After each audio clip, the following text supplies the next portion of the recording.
Simba es un proyecto gratuito de promoción de la lectura. Ayúdanos a que nuestros libros lleguen a más gente compartiendo lecturas en las redes sociales. Si quieres, también puedes hacer una donación para mantener el proyecto y posibilitar que nuestra biblioteca siga creciendo. Los inválidos. Baldomero Lillo cuento. La extracción de un caballo en la mina, acontecimiento no muy frecuente, había agrupado alrededor del pique a los obreros que volcaban las carretillas en la cancha y a los encargados de retornar las vacías y colocarlas en las jaulas. Todos eran viejos, inútiles para los trabajos del interior de la mina, y aquel caballo que después de 10 años de arrastrar allá abajo los trenes de mineral era devuelto a la claridad del sol, inspirábales la honda simpatía que se experimenta por un viejo y leal amigo con el que han compartido las fatigas de una penosa jornada. A muchos les traía aquella bestia el recuerdo de mejores días, cuando en la estrecha cantera con brazos entonces vigorosos hundían de un solo golpe en el escondido filón el diente aterrado de la piqueta del barretero.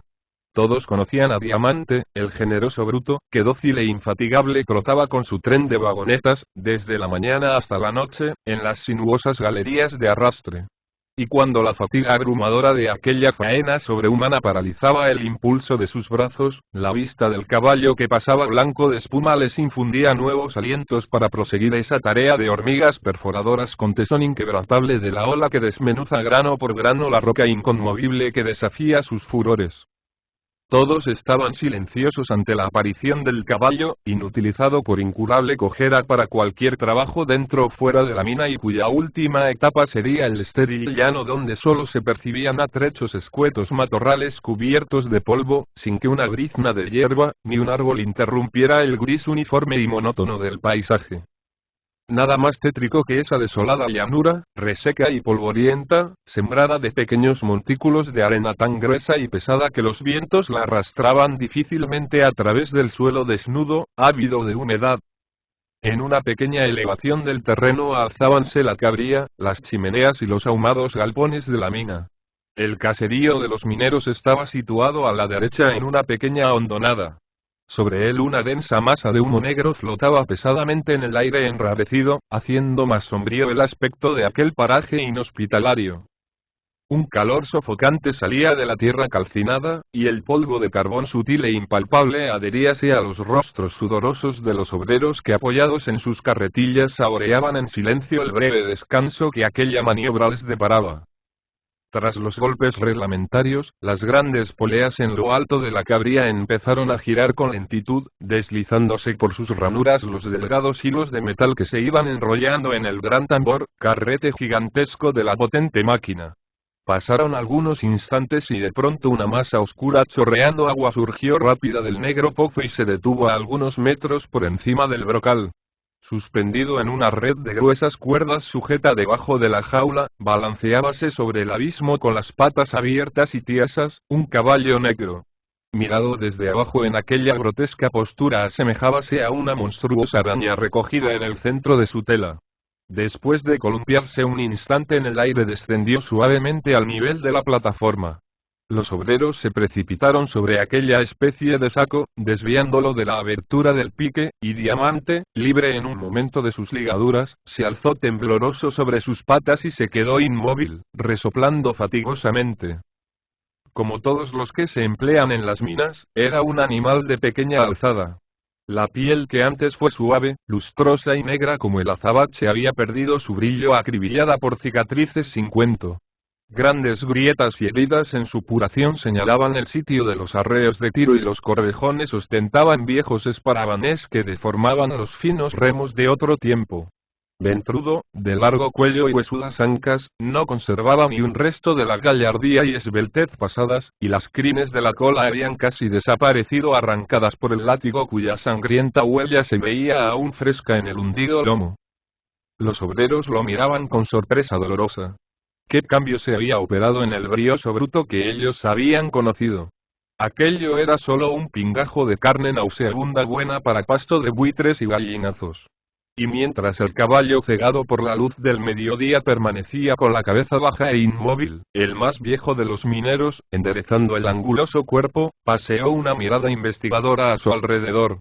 En su rostro marchito, pero de líneas firmes y correctas, había una expresión de gravedad soñadora y sus ojos, donde parecía haberse refugiado la vida, iban y venían del caballo al grupo silencioso de sus camaradas, ruinas vivientes que, como máquinas inútiles, la mina lanzaba de cuando en cuando, desde sus hondas profundidades. Los viejos miraban con curiosidad a su compañero aguardando uno de esos discursos extraños e incomprensibles que brotaban a veces de los labios del minero a quien consideraban como poseedor de una gran cultura intelectual, pues siempre había en los bolsillos de su blusa algún libro desencuadernado y sucio cuya lectura absorbía sus horas de reposo y del cual tomaba aquellas frases y términos ininteligibles para sus oyentes. Su semblante de ordinario resignado y dulce se transfiguraba al comentar las torturas e ignominias de los pobres y su palabra adquiría entonces la entonación del inspirado y del apóstol. El anciano permaneció un instante en actitud reflexiva y luego, pasando el brazo por el cuello del inválido jamelgo, con voz grave y vibrante como si arengase a una muchedumbre exclamó: «Pobre viejo, te echan porque ya no sirves. Lo mismo nos pasa a todos. Allí abajo no se hace distinción entre el hombre y las bestias. Agotadas las fuerzas, la mina nos arroja como la araña arroja fuera de su tela el cuerpo exangüe de la mosca que le sirvió de alimento. Camaradas, este bruto es la imagen de nuestra vida. Como él callamos, sufriendo resignados nuestro destino. Y, sin embargo, nuestra fuerza y poder son tan inmensos que nada bajo el sol resistiría su empuje. Si todos los oprimidos con las manos atadas a la espalda marchásemos contra nuestros opresores, cuán presto quebrantaríamos el orgullo de los que hoy beben nuestra sangre y chupan hasta la médula de nuestros huesos. Los aventaríamos, en la primera embestida, como un puñado de paja que dispersa el huracán. Son tan pocos, es su hueste tan mezquina ante el ejército innumerable de nuestros hermanos que pueblan los talleres, las campiñas y las entrañas de la tierra». A medida que hablaba animábase el rostro caduco del minero, sus ojos lanzaban llamas y su cuerpo temblaba presa de intensa excitación.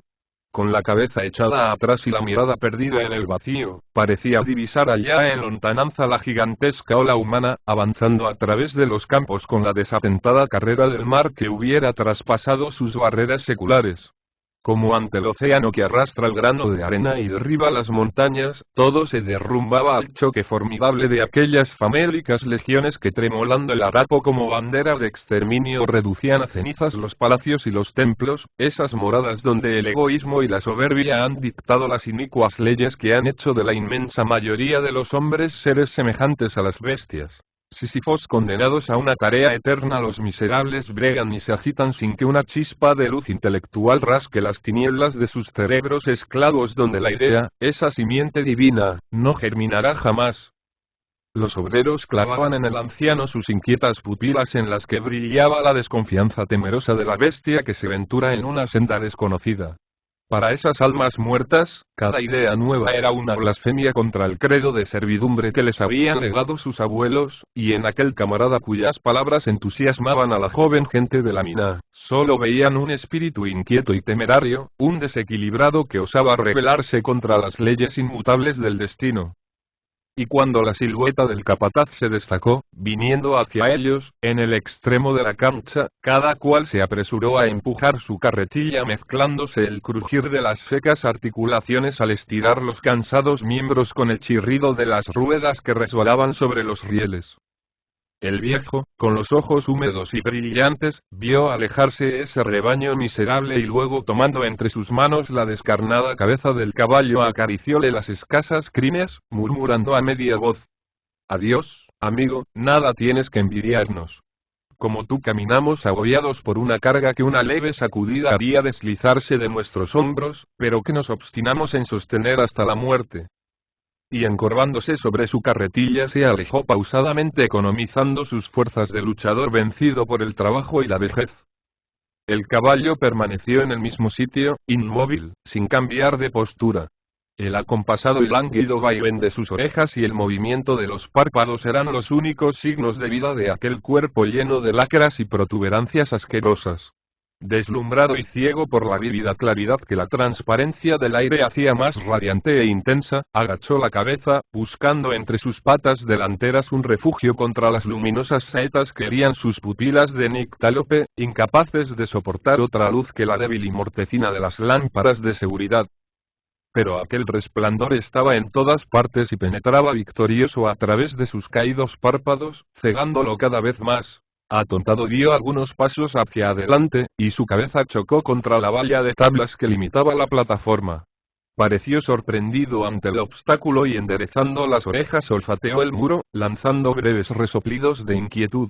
Retrocedió buscando una salida, y nuevos obstáculos se interpusieron a su paso. Iba y venía entre las pilas de madera, las vagonetas y las vigas de la cabría como un ciego que ha perdido su lazarillo. Al andar levantaba los cascos doblando los jarretes como si caminase aún entre las traviesas de la vía de un túnel de arrastre.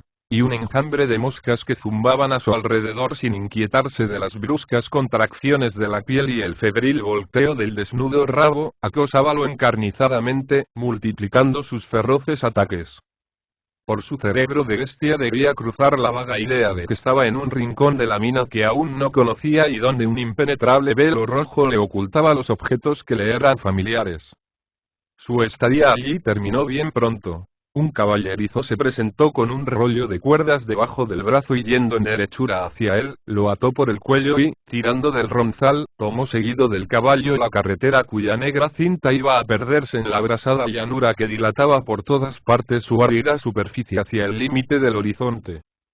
Diamante cojeaba atrozmente y por su vieja y oscura piel corría un estremecimiento doloroso producido por el contacto de los rayos del sol, que desde la comba azulada de los cielos parecía complacerse en alumbrar aquel andrajo de carne palpitante para que pudieran sin duda distinguirlo los voraces buitres que, como puntos casi imperceptibles perdidos en el vacío, acechaban ya aquella presa que les deparaba su buena estrella.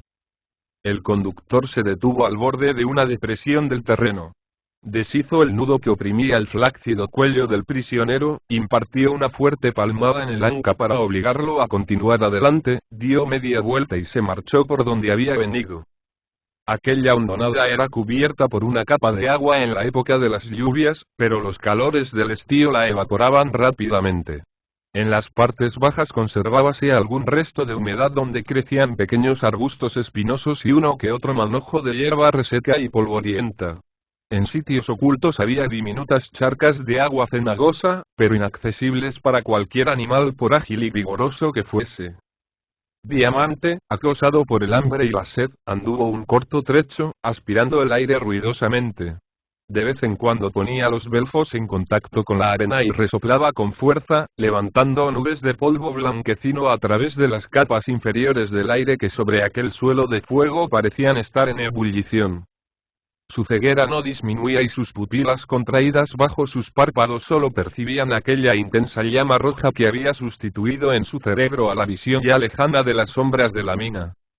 De súbito rasgó el aire un penetrante zumbido al que siguió de inmediato un relincho de dolor, y el mísero rocín dando saltos se puso a correr con la celeridad que sus deformes patas y débiles fuerzas le permitían, a través de los matorrales y depresiones del terreno.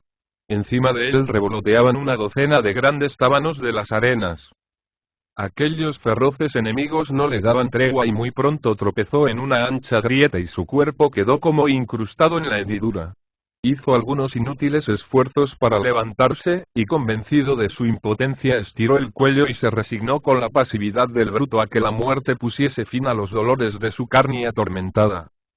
Los tábanos, hartos de sangre, cesaron en sus ataques y lanzando de sus alas y coseletes destellos de pedrería hendieron la cálida atmósfera y desaparecieron como flechas de oro en el azul espléndido del cielo cuya nítida transparencia no empañaba el más tenue jirón de la bruma. Algunas sombras, deslizándose a ras del suelo, empezaron a trazar círculos concéntricos en derredor del caído. Allá arriba cerníase en el aire una veintena de grandes aves negras, destacándose el pesado aletear de los gallinazos, el porte majestuoso de los buitres que con las alas abiertas e inmóviles describían inmensas espirales que iban estrechando lentamente en torno del cuerpo exánime del caballo. Por todos los puntos del horizonte aparecían manchas oscuras. Eran rezagados que acudían a todo batir de alas al festín que les esperaba. Entretanto el sol marchaba rápidamente a su ocaso.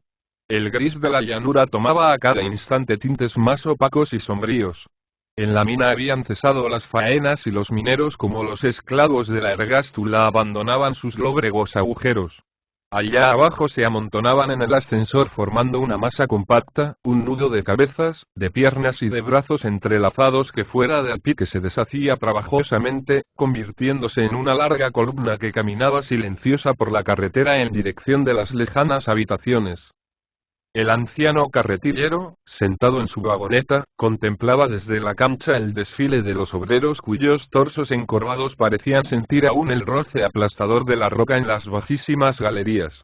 De pronto se levantó y mientras el toque de retiro de la campana de señales resbalaba claro y vibrante en la serena atmósfera de la campiña desierta, el viejo, con pesado y lento andar, fue a engrosar las filas de aquellos galeotes cuyas vidas tienen menos valor para sus explotadores que uno solo de los trozos de ese mineral que, como un negro río, fluye inagotable del corazón del venero.